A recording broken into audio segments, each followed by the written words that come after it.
요한계시록 17장. 대접을 들고 있던 7 천사 중 하나가 내게 와서 이렇게 말하였습니다. 나를 따라오너라. 많은 물 위에 앉은 큰 창녀가 받을 심판을 네게 보여주겠다.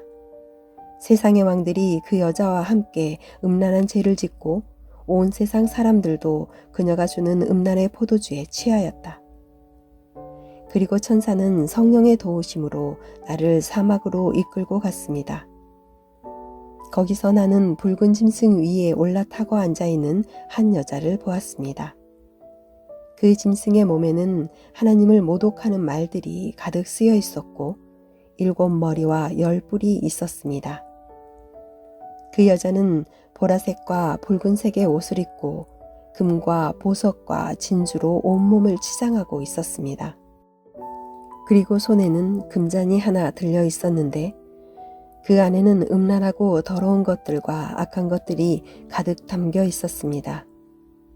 그 여자의 이마에는 수수께끼 같은 의미를 담은 이름이 하나 새겨져 있었습니다. 그것은 큰 바빌론, 창녀와 이 땅의 악한 것들의 어머니라고 씌어진 것이었습니다. 그 여자는 예수님의 증인들의 피와 성도들의 피를 마시고 취해 있었습니다. 나는 그 여자를 보면서 소름이 오싹 끼쳤습니다. 그러자 천사가 내게 이렇게 말하였습니다. 왜 놀라느냐? 이 여자가 누구이며 또 이 여자를 태우고 있는 짐승이 무엇을 의미하는지 내가 가르쳐 주겠다. 내가 본 짐승은 전에는 살아 있었으나 이제는 죽었다. 그러나 곧 다시 살아나 끝없는 구덩이에서 올라왔다가 영원히 멸망하게 될 것이다. 세상이 창조된 이래 생명책에 기록되지 않은 사람들은 그 짐승을 다시 보고 놀랄 것이다. 왜냐하면 죽은 줄 알았던 짐승이 다시 나타났기 때문이다. 이것을 이해하려면 지혜가 필요하다. 내가 본 짐승의 그 7 머리는 여자가 앉아있는 7 언덕과 7 왕을 뜻하는 것이다. 그 중에 이미 5 왕은 죽었고 한 왕은 살아있으며 7째 왕은 아직 오지 않았다. 마지막에 올 이 왕은 잠시 동안만 통치하게 될 것이다. 이전에는 살아있었으나 지금은 죽은 저 짐승은 8번째 왕이다. 이미 그는 7 왕 가운데 하나이며 곧 멸망하고 말 것이다. 내가 본 짐승의 그 10 뿔은 10명의 왕을 가리킨다. 이 왕들은 아직 통치를 시작하지 않았다. 그러나 잠시 동안 짐승과 함께 다스릴 권세를 받게 될 것이다. 이 왕들은 한 목적을 가지고 짐승에게 자기들의 능력과 권세를 줄 것이다. 그들은 어린 양을 대적할 전쟁을 일으킬 것이다. 그러나 결국 만왕의 왕이시오 만주의 주님이신 어린 양이 승리를 거두고 부름받아 선택된 충성된 주님의 병사들도 승리할 것이다. 천사는 다시 내게 말했습니다. 내가 본 물, 창녀가 앉아있던 그 물은 세계의 모든 민족과 나라를 가리킨다. 짐승과 그 10 뿔, 즉 10 왕이 창녀를 미워하여 그녀가 가진 것을 다 빼앗고 벌거벗겨 그녀의 살을 먹으며 그녀를 불에 태워 죽일 것이다. 하나님께서는 10 왕들이 짐승에게 권력을 넘겨주는데 한 마음이 되게 하여 그분의 뜻을 이루어 가실 것이다. 하나님이 계획하신 모든 일이 다 이루어질 때까지 그들이 통치할 것이다. 내가 본 그 여인은 이 세상 왕들을 다스리는 큰 도시를 뜻한다. 요한계시록 18장. 그 후에 나는 다른 한 천사가 하늘에서 내려오는 것을 보았습니다. 이 천사는 큰 권세를 가졌는데 그 영광의 광채 때문에 온 땅이 환하게 밝아졌습니다. 그 천사는 위엄 있는 목소리로 크게 외쳤습니다. 큰 성 바빌론이 무너졌다. 귀신의 소굴이 되고 악한 영들과 불결하고 흉측한 새들의 동굴이 되었구나. 세상 모든 사람들이 음란의 독주에 취하고 세상 왕들이 그녀와 함께 음란한 죄를 짓는구나.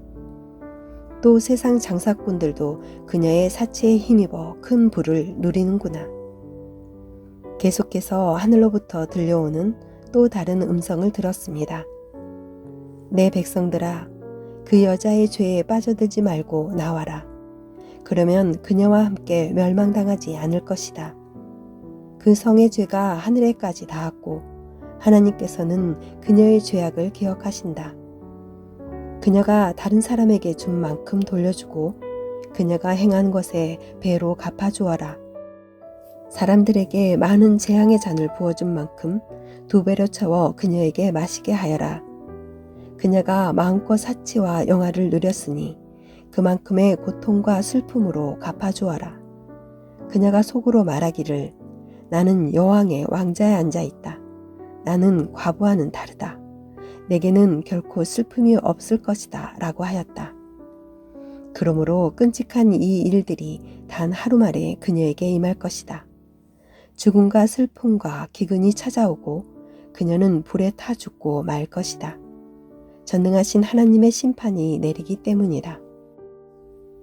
그 여자와 함께 음란한 죄를 짓고 사치를 일삼던 세상의 왕들은 그녀의 몸이 불에 탈 때 피어나는 연기를 보고 슬퍼하며 목 놓아 울 것입니다. 그녀가 당하는 고통을 무서워하여 멀리 서서 이렇게 말할 것입니다. 끔찍하다, 끔찍하다.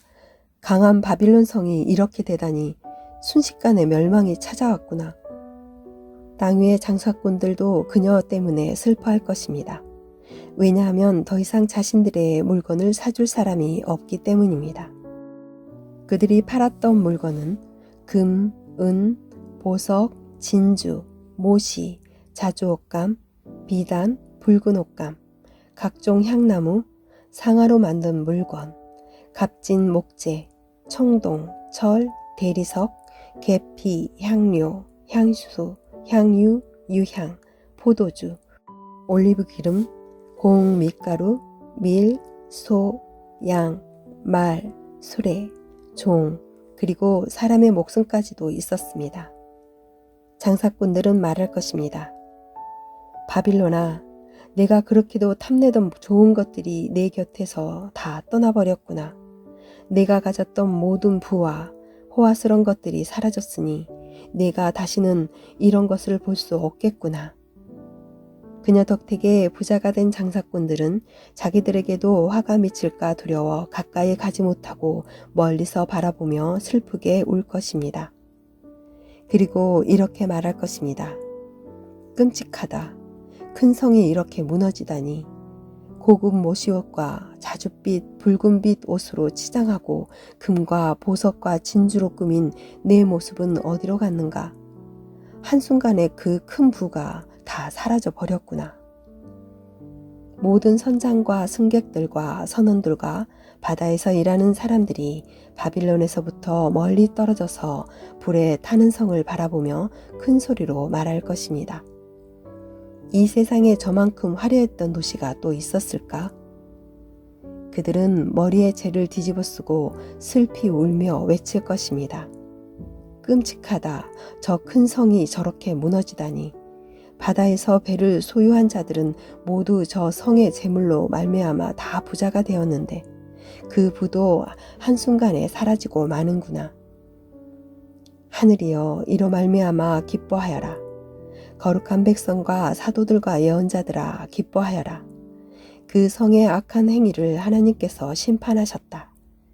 그때 한 흰생 천사가 맷돌 같은 큰 돌을 집어들어 바다에 던지며 이렇게 말했습니다. 큰 성 바빌론을 이렇게 던져버릴 것이다. 그리하여 그 성이 다시는 일어나지 못할 것이다. 즐거운 음악도 그치고 검은고와 퉁소와 나팔소리도 내 귀에 다시는 들리지 않을 것이다. 일하는 자도 보이지 않고 맷돌 가는 소리도 그칠 것이다. 또 등불같이 다시는 비치지 않으며 신랑 신부의 즐거운 소리도 듣지 못할 것이다. 그 성의 장사꾼들은 세상을 휩쓸고 다니며 큰 돈을 벌었고 내 속임수에 모든 나라가 속임을 당하였다. 이제 예언자와 거룩한 백성들과 이 땅에서 죽임당한 사람들의 피의 대가를 치러야 한다.